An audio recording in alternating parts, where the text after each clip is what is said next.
historii muzeum, no to naprawdę tylko wasza kreatywność powodowała, że to muzeum tak dobrze funkcjonowało w tamtych czasach.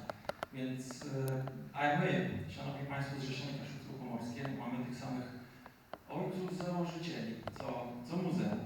Więc ja myślę, że my nawet nie tylko, że przyjaciele, no, my tu się czujemy jak w rodzinie i za to dziękujemy, za tą atmosferę, bo i z obecnym panem dyrektorem, z panem dyrektorem Fopką, z panem dyrektorem Kamińskim, z panem dyrektorem Brezą, no, współpraca Zrzeszenia była naprawdę wspaniała i dziękujemy za tą otwartość, że tu się zawsze dobrze czujemy, organizujemy wspólnie bardzo dużo wydarzeń i mam nadzieję, że to będzie kontynuowane dla dobra tej Kaszubszczyzny, o której dzisiaj tak wszyscy dużo mówili. No, tylko raz siedząc, słuchając tego, bardzo się cieszę.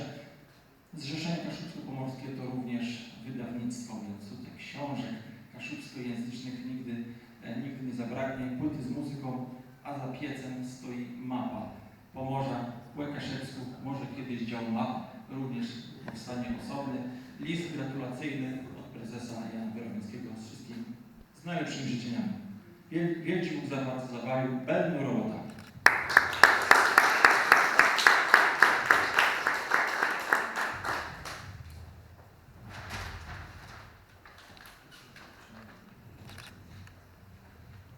Dziękuję serdecznie.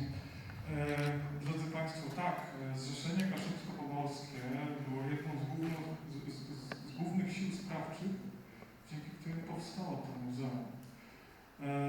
Także współpraca z poszczególnymi partami, z zarządem głównym jest prawdziwym zaszczytem i jeśli tej współpracy nie będzie, no to niewiele nam na tym tutaj polu kultury pozostanie, a więc dziękuję serdecznie w imieniu własnym, w imieniu pracowników i zapewniam o owocnej współpracy na kolejne lata. Dziękuję jeszcze raz serdecznie.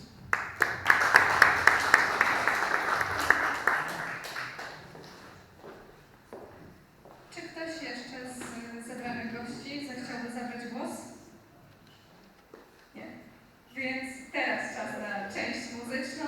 Jeszcze raz uprzejmie przepraszam za próbę odebrania Państwu głosu.